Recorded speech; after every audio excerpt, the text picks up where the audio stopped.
Jack Whitmore's wheelchair made a soft, whirring sound as he entered the courthouse. People turned, not because of the man, but because of the dog beside him, a golden retriever, wearing a worn military vest. He looked calm, too calm. Then halfway through the hearing, the dog stood and barked once sharply. That's when everything changed. Before we begin this unforgettable story, would you mind sharing where you're from in the comments? And if stories of love, loyalty, and second chances move, you please give this video a like and consider subscribing. Maple Hollow was not a large town, but it held a kind of quiet dignity, tucked away in the foothills of the Colorado Rockies.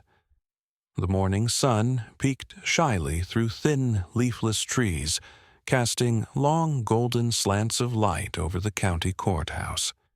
It was early March, and though the snow had mostly melted, the air still held a bite, and steam rose faintly from coffee cups and sewer grates alike. The sky was a pale, cloudless blue, stretching wide over the red brick courthouse like a great silent witness to the day's proceedings. Jack Whitmore sat in his wheelchair on the cracked sidewalk outside, waiting for the clerk to open the courthouse doors. He was 43 tall, even seated with a thick jawline and hair once black, now going gray at the temples. His eyes, the color of faded denim, carried a weariness only soldiers knew eyes that had seen too much, lost too much. His legs were covered with a wool blanket folded precisely over the stumps, just above the knees, reminders of a roadside IED outside Kandahar that ended one life and gave birth to another. Beside him sat Beacon. Beacon was a 6-year-old golden retriever, large and regal, with thick golden fur that gleamed even in the weak sunlight. His eyes were amber-brown, gentle but alert, and there was a strange stillness to him when he was at rest, like a statue of something noble and ancient. His presence was grounding, protective. He wore a dark green vest with the faded words U.S. Army Veteran K-9 stitched along the side, though the letters had begun to fray. He wasn't just a dog. He was a life raft, a fellow survivor of desert's loss and fire. He had saved Jack's life 3 times overseas and countless more in the years since. When Jack couldn't face the mirror, Beacon had laid his head in Jack's lap and simply stayed. That had been enough. The courthouse door finally groaned open, and a woman stepped out. Sarah Holt, the court clerk, was in her late 50s, with a kind face framed by shoulder-length silver hair always tied neatly back. She was petite, always wore dark cardigans, and walked with a slight limp from a car accident 15 years ago that had left her hesitant in crowds and overly polite to strangers. But she liked Jack. She greeted him with a soft smile and a nod before unlocking the outer door. Inside, the building was cold and smelled faintly of old wood and stronger coffee. Jack wheeled himself toward courtroom B, his fingers gripping the wheels with familiar ease. Beacon trotted quietly beside him, the rhythm of his paws matching the squeak of rubber tires. Upstairs, behind a half-closed office door, Ellie Sanders watched them enter. Ellie was 10 years old, with freckled cheeks and thick, dark blonde curls always escaping from her ponytail. She was sharp-eyed and too observant for her age. Her sneakers bounced silently on the linoleum floor as she crouched by the open door of her father's office. Her father, Ethan Sanders, was the lead attorney representing the Army's position in the trial. Ellie was supposed to be reading in the side room or working on her sketchbook, but she never missed a chance to see Beacon. She had once fallen off the slide in Rockwood Park, hitting her head on a tree root and blacking out. It had been Beacon visiting the park with Jack during rehab who found her behind the bushes. He had barked until someone came. Jack never knew who the girl was. Ellie never told anyone. But from that moment on, Beacon became something more than a dog in her eyes. He became a guardian, Her father didn't know. Ethan Sanders was a tall, polished man in his mid-40s, always dressed in pressed suits and always in motion. He had a firm voice and a logical mind. He respected rules procedure, the chain of command. His job was to uphold Army policy, and Army policy said Beacon belonged to the government. That should have been the end of it. But Ellie knew better. Downstairs in the courtroom, Jack sat quietly at the defendant's table. His attorney, a young public defender named Melissa Crane, short, sharp-eyed, and still idealistic enough to believe justice wasn't always a losing fight, whispered reassurances beside him.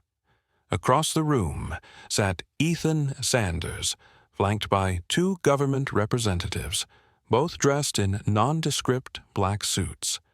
They didn't make eye contact with Jack. Beacon, however, watched them with interest. His eyes narrowed slightly, ears twitching at their every motion. The judge entered. Judge Harold Mitchell was nearing retirement, a barrel-chested man with a thick white mustache and a reputation for fairness, if not sentimentality. He adjusted his glasses and surveyed the room as he sat down. "Mr. Whitmore," he said, "this hearing is to determine the status of the canine designated as military asset, Beacon 47. Do you understand that this court is not bound by sentiment, but by property law?" Jack nodded once. His jaw tightened. "Yes, Your Honor." The judge turned to Melissa Crane. "You may proceed." She stood, voice steady. "Your Honor, we are here to argue that Beacon is not and should no longer be considered a military asset. He is a retired working dog honorably discharged and has been in Mr. Whitmore's care for the past 3 years. Removing him now is not just traumatic, it is a violation of moral obligation." Ethan rose from the other table. "Your Honor, the Army has need of this particular canine, due to his exceptional service record. He is one of only 3 dogs in this region trained in a specialized detection protocol. His reassignment is not punitive. It is necessity." Jack's hands gripped the wheels of his chair, knuckles white. He looked at the judge. "With respect, sir, I didn't come here to argue ownership. I came here to ask for mercy. That dog," he nodded to Beacon, "kept me alive when I was bleeding out in Helmand Province.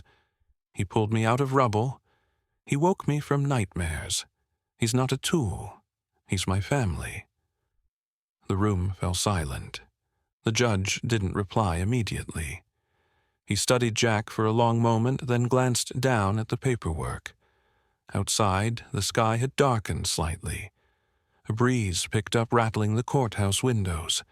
In the back hallway, Ellie clutched the photo she'd drawn of Beaconham sitting beneath a tree, a halo of light around his golden fur. She pressed it to her chest and whispered to no one, "Don't let them take him." The courtroom's air had thickened into a kind of static hush, as if the building itself was holding its breath. Outside, clouds had begun to sweep in from the west, casting a long gray shadow over the town of Maple Hollow. Snow hadn't fallen yet, but the wind had shifted sharp, impatient whispering through courthouse windows, like it wanted to come inside. Inside, courtroom, Judge Harold Mitchell adjusted his glasses again and prepared to respond to Jack Whitmore's appeal. The judge's eyes were narrowed not in coldness but in calculation. He was weighing something heavier than statutes. Jack waited in his wheelchair posture, rigid Beacon calmly seated at his side. The courtroom was still, and then Beacon stood. It wasn't dramatic. It wasn't violent. It was precise. The large golden retriever rose from his haunches and took 2 slow, deliberate steps forward, placing his body between Jack and the judge. His tail did not wag. His ears pointed stiffly forward. His golden fur bristled faintly along his shoulders. Then came the growl, low deep, vibrating like the echo of a storm trapped beneath the earth. Gasps fluttered around the courtroom. The bailiff, a burly man named Lou Rodriguez, mid-50s, built like a retired linebacker with a bald head and a no-nonsense presence, took one cautious step forward, hand drifting toward the baton at his belt. "Control your dog, the judge," said voice tight. But Jack's eyes had gone wide. His pulse spiked. He recognized that sound, that posture. It was the same way Beacon had looked at a doorway in a marketplace in Kabul before dragging Jack down just seconds before a bomb exploded. "He's not being aggressive," Jack said, his voice urgent, not defensive. "He's warning us." Across the room, Beacon's growl deepened. He wasn't looking at the judge anymore. His gaze had shifted fixed squarely on a point just above the back of the room, toward the exit doors, toward something or someone unseen. At the edge of the room, Ethan Sanders rose from his seat. "Your Honor, this is exactly the kind of behavior that proves Beacon is unstable. This dog, he's never misfired once." Jack interrupted, his voice cutting across the room. "If he's growling, there's a reason." From the back hallway, a soft creak echoed. One of the double doors had shifted slightly in its frame, though no one had approached it. The tension thickened. Ellie Sanders stood just out of sight in the corridor behind the courtroom entrance. She had ducked out during a break, hiding behind a coat rack near the emergency fire exit. Her breath fogged in the hallway chill. She had seen Beacon move, seen the change in him, and it sent a shock of memory through her. That day in the park, the root the blood, the way he'd barked only once low and vibrating, then dragged his leash toward her like he knew she was there. That exact same growl. She gripped her drawing tighter. It was wrong to hide. She knew that now. Her feet shifted, ready to step into the room. But before she could move, a hand landed gently on her shoulder. It was her father. Ethan Sanders had slipped out through the side to check on her, sensing she might sneak away. He stood behind her, now tall and unreadable, his suit pristine, even in the dim light of the hallway. "Ellie," he said softly, "you're not allowed in here. Come back to my office." She didn't answer. I saw him growl like that before she whispered, "He saved me. You said it was luck, but it wasn't." Ethan's face twitched just barely. "That has nothing to do with today," he replied. "What happened in the park was circumstantial. You cannot bring that into a court of law." Ellie looked up at him, her hazel eyes fierce. "But what if he's warning us again?" Ethan hesitated, not out of confusion, but out of the rare discomfort of not having a good answer. He gently led her away from the door and back down the hallway, his hand never tightening, never raising his voice. He was a man of calm control, always had been. Raised by a strict military father, Ethan had built his life around structure logic and a rigid moral compass. But even he felt the tension crackling in that courtroom. Back inside, Judge Mitchell raised his hand. "All right," he said slowly. Everyone remained seated. Officer Rodriguez checked the door. The bailiff gave a curt nod and stepped carefully toward the rear of the room. Beacon didn't move, but his body remained taut, muscles coiled like springs beneath golden fur. His growl never faltered. Rodriguez reached the door. His hand rested on the handle. Nothing. He turned back to the judge and shook his head once. "Just the wind, Your Honor." But Beacon didn't relax. Jack leaned forward slightly in his chair. "With respect, sir." "Beacon's not wrong." The judge paused, considering. "Then what, Mr. Whitmore? Do you believe there's a threat in this room?" Jack's voice was calm. "I don't know, but I trust him more than I trust myself." For a moment, no one spoke. Then, surprisingly, the judge leaned back. His voice was low. "I served too. Navy. 68 to 70. There was a dog named Rex with our squadron. Never barked unless something was wrong. Saved 7 men one night when he wouldn't stop growling at a pile of crates near the mess tent." He looked at Beacon. "They're not like people. They don't bluff." The room fell into a thoughtful stillness. Melissa Crane Jack's attorney stood slowly. "Your Honor, we request a recess. The animal is clearly agitated. Let's give him time to calm down. Perhaps revisit after lunch." Ethan opened his mouth to object, then closed it. Something in the judge's face made him step back. "Recess," granted Mitchell said, banging his gavel once. 1 hour. Be back at 2:30 sharp." Jack nodded in silent thanks and reached down to Beacon, who hadn't moved. "Easy," he whispered. "I've got you." The courtroom remained quiet even after recess had been declared. Most of the spectators filtered out some whispering nervously, others avoiding eye contact as they stepped past Beacon, who stood statue-still near Jack's wheelchair. The golden retriever's muscles remained tight, his body angled toward the double doors at the back of the room, eyes focused on the hallway beyond them. Jack didn't try to calm him. He knew better. Beacon only tensed like this when the world tilted out of place. Melissa Crane, still by Jack's side, crouched down to Beacon's level. At 29, she was newer to the courtroom than most, but her instincts had always served her well. She had sharp cheekbones, thick brown hair pinned into a loose bun, and a worn leather satchel that looked more at home in a philosophy seminar than a courtroom. She reached out, but didn't touch the dog. "He's not settling, Jack." "What is it?" she whispered. Jack shook his head slowly, his jaw tight. "He knows something's wrong. Don't ask me how, but something's coming." In the hallway, outside, Officer Lou Rodriguez radioed for additional security standard protocol when an active service animal refused to stand down. The static crackle from his earpiece was the only sound in the corridor, until the distant buzz of the building's front entrance broke the silence. At the main lobby doors stood a tall, neatly dressed man in his late 40s. He wore a charcoal gray suit, perfectly tailored with an olive tie and polished shoes that had no scuff marks despite the gravel outside. He carried a black briefcase in one hand and kept the other buried deep in the pocket of his overcoat. His hair was sandy blonde and combed back with unnatural precision. A faint smile played at the corners of his mouth, tight to calm. The security guard at the reception desk, Trish Miller, pressed the intercom.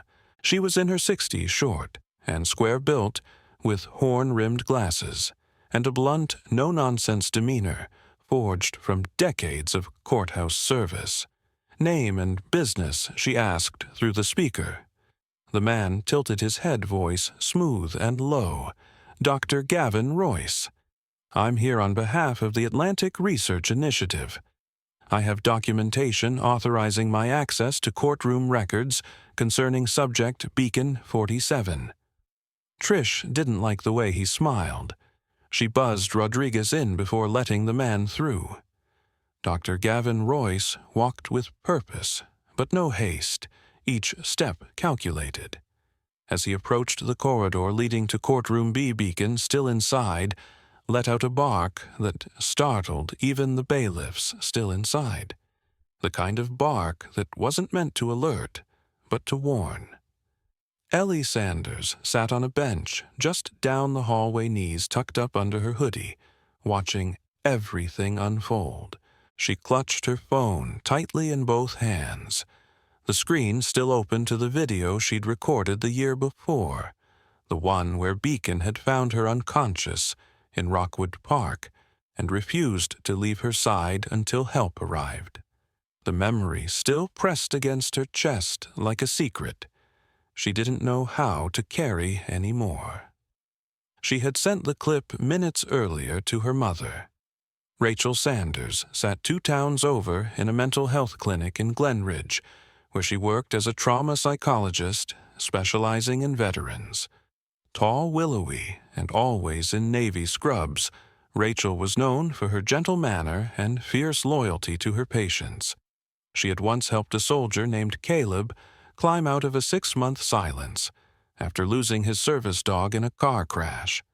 She knew dogs could reach places no therapist could. When Ellie's message arrived, "Mom, it's Beacon. Please watch this. They're trying to take him away. Help." Rachel had stopped mid-session. Now, with Beacon's familiar growl reverberating through her memory, she was already locking her office and reaching for her keys. Back at the courthouse, Jack's eyes narrowed as the double doors opened and Dr. Royce stepped inside. Beacon erupted. It wasn't a bark. It was a snarl, feral and guttural, tearing through the silence like a blade. Beacon's fur stood on end as he lunged forward, restrained only by Jack's grip on the leash. The tension in the leash crackled like electricity. Rodriguez stepped in front of Royce, immediately holding a hand up. "Sir, I need you to—" "I'm expected," Royce said calmly. "I'm not here to cause alarm." "Then take your hand out of your coat." Rodriguez replied, not moving. Dr. Royce obliged slowly. The hand emerged holding a sealed envelope which he passed without urgency. Rodriguez took it, but didn't lower his stance. Jack spoke up, his voice steady, despite the chaos. "Who are you, Doctor?" Royce turned his head toward him, as if noticing Jack for the first time. His smile didn't waver. "Dr. Gavin Royce, Department of Behavioral Integration, Atlantic Research Initiative.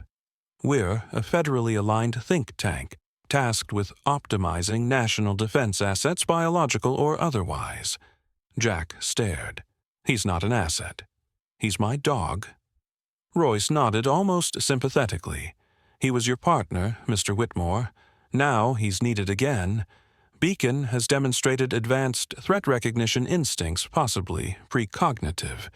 Our team believes further study could revolutionize combat sensory protocols." Beacon continued to growl, saliva glistening on his bared teeth. Jack's grip on the leash was white-knuckled. Rodriguez turned to the judge's assistant who had stepped into the room. "Get Judge Mitchell, now." Royce raised one hand slightly, as if calming a restless crowd. "Let's not escalate this. We're here for a discussion, not a seizure. I merely request that Beacon be temporarily placed in our custody until a ruling is determined." "No," Jack said immediately. "He's not going anywhere." Royce turned his attention to the dog. "Fascinating. Even now, he's focused entirely on me. Your dog knows more than we do, Mr. Whitmore." Ellie, heart-pounding, pressed send on her phone again, this time forwarding the video to Judge Mitchell's office directly.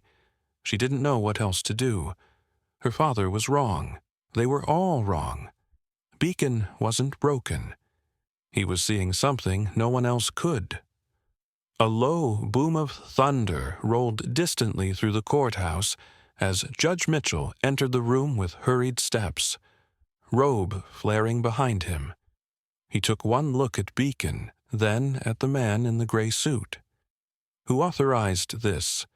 Dr. Royce handed over a second envelope, but the judge didn't open it immediately. His eyes were locked on Beacon. "Mr. Whitmore," Mitchell said slowly, "does your dog usually react like this?" Jack, still gripping the leash, nodded. "Only when something's wrong." Royce gave a polite chuckle. "Dogs often react out of memory or scent-based confusion. It's not uncommon." Mitchell cut him off. "You've made your request. Now leave the courtroom until the hearing resumes. If your presence is deemed necessary, we'll call you back in." Royce hesitated, then smiled. "Of course. For now." He turned and left the room, and only when the doors closed behind him did Beacon begin to settle his body, relaxing ever so slightly. though his eyes never left the exit. The sky outside Maple Hollow Courthouse had turned an opaque silver by mid-afternoon snow clouds, crawling over the mountains like slow, heavy thoughts. Inside Courtroom B, the tension had not dissipated, it had only transformed. Beacon lay curled at Jack Whitmore's feet, his golden fur rippling each time his chest rose and fell. Though his body was still, his eyes remained wide open, focused, watching the door where Dr. Gavin Royce had vanished. The courtroom was half full as the hearing resumed. A quiet buzz lingered among the observers, speculation swirling about the suited man and the dog who had nearly broken his leash to reach him. Melissa Crane sat rigid beside Jack, her notepad untouched pen frozen mid-sentence. She wasn't sure what she was waiting for, only that it hadn't happened yet. The courtroom doors opened again, but this time it wasn't Royce. It was Rachel Sanders. Rachel walked with quiet authority, her dark navy trench coat still damp at the shoulders from melting snow. Her auburn hair was swept into a loose braid, down her back streaks of silver glinting beneath the overhead lights. She moved with a grace that came not from pride, but from years of walking gently through other people's pain. Judge Harold Mitchell looked up from his bench. "Mrs. Sanders, Doctor, Your Honor." She corrected her voice, calm but firm. "Rachel Sanders. I believe the court has received a video from my daughter, Ellie Sanders. I'm here to verify its contents and provide testimony." Murmurs stirred across the gallery. Ethan Sanders, seated at the prosecutor's table, stiffened. His jaw tightened. Rachel didn't look at him. Mitchell nodded. "Proceed." Rachel stepped forward. "The video shows Beacon identifying and alerting others to a child in distress, my daughter Ellie. This occurred last year at Rockwood Park. No one else knew she had fallen behind a thicket near the creek. He found her within minutes. Without him, she could have suffered brain trauma or worse." She paused. Her eyes flicked to Jack, then to Beacon, who had lifted his head at the sound of her voice. She softened slightly. But more importantly, Rachel continued. Beacon wasn't acting randomly. He had been part of a supervised reintegration program I co-managed under the Vista Trauma Initiative, working directly with PTSD veterans and children with post-traumatic symptoms. He wasn't just effective, he was transformative. Several of my clients hadn't spoken in months. After interacting with Beacon, they began to communicate sleep through the night and reconnect with family. A stunned silence blanketed the courtroom. Rachel's tone sharpened. "I reviewed the credentials of Dr. Gavin Royce in the Atlantic Research Initiative. They are not a government agency. They're a private sector defense contractor, with a record of masking animal behavioral studies as psychological research, most of which ends up on military promotional materials. What they want from Beacon isn't science. It's spectacle." Ethan stood. His voice was steady, but his posture betrayed tension. "Your Honor, my ex-wife, Dr. Sanders, is presenting claims not included in the official docket. We request time to verify the veracity of these allegations." Rachel's eyes flicked toward Ethan for the first time. "You already knew," she said, the accusation quiet but heavy. Ethan froze. The judge raised a hand. "Enough. I want clarity. Mr. Sanders, do you or do you not have documentation linking Beacon to prior psychological programs?" Ethan hesitated. His shoulders sank. He opened his briefcase slowly, deliberately, and retrieved a folder. He didn't look at Rachel or at Jack. He placed the folder on the judge's bench. "I was instructed not to mention this," he said, voice low. "The original case package excluded civilian therapy programs to avoid complications. But the documentation is here." A wave of quiet disbelief washed over the courtroom. Rachel didn't speak. She only looked at him long and piercing. Ethan Sanders had always been a rule follower. He had spent his life inside Systems Law School Military Legal Corps Federal Prosecution, but now, for the first time, he stood on a crumbling edge. The system he served had asked him to bury the truth, and his daughter, the person he loved most, had trusted someone else to bring it to light. Judge Mitchell opened the folder, scanning quickly, his brow furrowed. This confirms that Beacon participated in 7 separate therapeutic cases under the VISTA program over a 14-month period, none of which were listed in the Army's original petition. Melissa Crane stood sensing the moment. Your Honor, this proves that Beacon's status as a combat asset was superseded by a civilian service designation that qualifies him for permanent retirement and invalidates the reassignment order. The judge didn't respond immediately. He looked at Beacon, whose head now rested on Jack's shoe, then back at the folder. Rachel turned to Jack. I never got the chance to say this, but thank you for giving him a life where he could keep healing. Jack's voice was hoarse. He gave that to me first. Ellie peeked in through the side door at that moment, heart pounding, as she saw her mom and dad standing on opposite sides of the same battle line. She couldn't hear the words, but she felt the weight in the room. And she smiled just a little, because for once someone had chosen right over. Safe.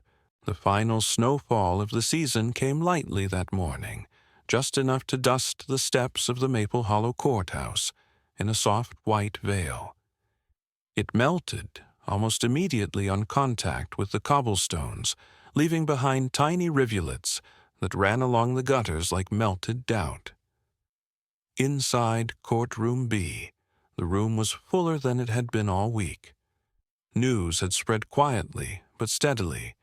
People had come not just to witness the outcome, but to feel what justice might look like when it had a face, or, in this case, a golden coat and a heart that refused to stop giving. Judge Harold Mitchell entered from his chambers with the slow, deliberate gait of a man who had not slept well. The bags under his eyes were heavier than usual, and his left hand trembled slightly as he placed his gavel on the bench. He was still a powerful figure, broad-shouldered, steel-willed, but today he looked human first and judicial second. Jack Whitmore sat beside Beacon, who lay at his side with his head resting atop Jack's boot. The leash was loose, draped across Jack's lap like a ribbon, rather than a restraint. Beacon's golden fur shimmered faintly under the courtroom lights, and though his body remained relaxed, his eyes never stopped scanning the room. He was 6 years old now, but in that moment he looked ancient, like some old sentinel that had seen war, peace, and everything in between. Melissa Crane, her blazer wrinkled from hours of sitting and pacing, clutched her binder against her chest. She said nothing. There was nothing left to argue. The facts had spoken. So had truth. Rachel Sanders stood in the gallery close to the railing. She wore no coat today, only a soft gray sweater and a scarf knit by a patient long ago. She had come not as a therapist, but as someone who understood healing when she saw it. Ellie sat beside her still and quiet, her fingers twisted together in her lap. She had drawn something that morning, a pencil sketch of Beacon standing tall in front of Jack's chair. She hadn't shown it to anyone yet. On the other side of the courtroom, Ethan Sanders sat in silence, eyes on the floor. The man who had always followed the rules had broken one yesterday, and it felt both terrifying and right. Dr. Gavin Royce was not present. His absence didn't go unnoticed. In his place sat a woman named Margaret Delacroix, a middle-aged legal liaison for the Atlantic Research Initiative. She had pale, papery skin and gray hair pulled into a meticulous twist at the nape of her neck. Her lips were pinched, and her eyes, sharp, bird-like, scanned every corner of the courtroom without emotion. She did not rise to speak. She simply waited. Judge Mitchell looked around the room. Then he spoke. In the matter of military working dog designation Beacon 47 and the question of federal ownership and reassignment, this court has reviewed the submitted documentation, heard all relevant witness testimony, and considered the implications of both law and ethics. He paused. No one moved. This courtroom is not blind to the traditions of loyalty, nor to the changing nature of service in both human and animal form. While government protocol may consider Beacon a redeployable asset, the evidence presented this week has demonstrated otherwise. He reached for a paper beside him. Beacon's service extended beyond the field of combat. His involvement in civilian rehabilitation programs, including work with veterans and minors diagnosed with post-traumatic stress disorder, constitutes a direct transition from federal to civilian designation. Furthermore, documentation withheld in the original submission compromises the credibility of the reassignment petition. The air held still. Therefore, the judge said, his voice rising with finality, "This court rules that Beacon is hereby released from federal ownership and deemed a retired civilian companion to remain in the legal and physical custody of Jack Whitmore."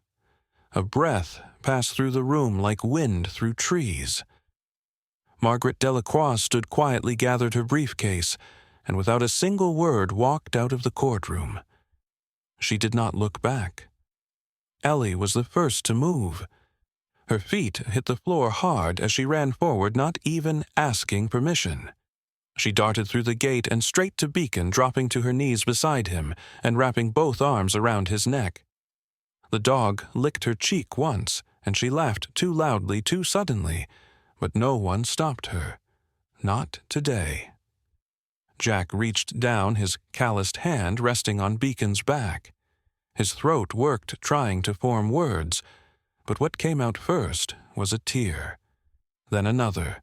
He bowed his head, pressing his forehead to Beacon's warm golden fur. "You're home," he whispered. Rachel stepped forward and laid a hand on Ellie's shoulder. Ethan watched from behind, his jaw tense, but his eyes softening. For the first time in a long while, he didn't have an argument. He had a choice, and this time he had chosen to say nothing. Later that afternoon, the sun broke through the clouds. In Rockwood Park, snow lingered only in the shaded places beneath the trees. The benches were damp but empty, the trails muddy and half-thawed. Jack wheeled himself along the path slowly, the wheels of his chair leaving twin tracks behind him. Beacon padded beside him, unleashed. Ellie walked ahead, twirling her sketchbook at her side, her boots making soft, sucking sounds in the wet ground. The three of them stopped at a clearing near the edge of the woods. It was the same spot where Beacon had found Ellie almost a year before. She pointed to it now. "Right there," she said. "That's where he saved me." Jack nodded. "He saves a lot of us, in ways we don't even see." Ellie looked up at him. "He's a hero." Jack glanced down at Beacon. "He's more than that. He's family." Beacon turned his head toward them and let out a soft chuff. Then, with no signal, he bounded forward into the clearing, sunlight painting his fur in glowing amber light. Ellie ran after him, laughing again. Jack sat back in his chair and watched them both, a quiet smile pulling at the corner of his lips. Some trials are not just about justice, he thought.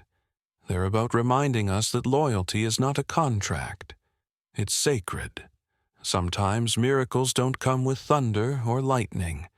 They come quietly on four paws in golden fur, with a heart that knows pain and still chooses love. Beacon was more than a dog. He was a reminder that God's grace often arrives in unexpected forms, through loyalty, through healing, through the unspoken bond between a soul that has suffered and a soul that refuses to leave. In a world full of rules and decisions, sometimes it takes something pure to show us the truth. And maybe, just maybe, God places these messengers in our lives, not to speak for Him, but to remind us He's still here watching, guiding, loving. If this story touched your heart, please share it with someone who needs hope. Comment Amen if you believe in the power of healing and loyalty. Subscribe to our channel for more inspiring stories like this. And may God bless you and your loved ones today and always.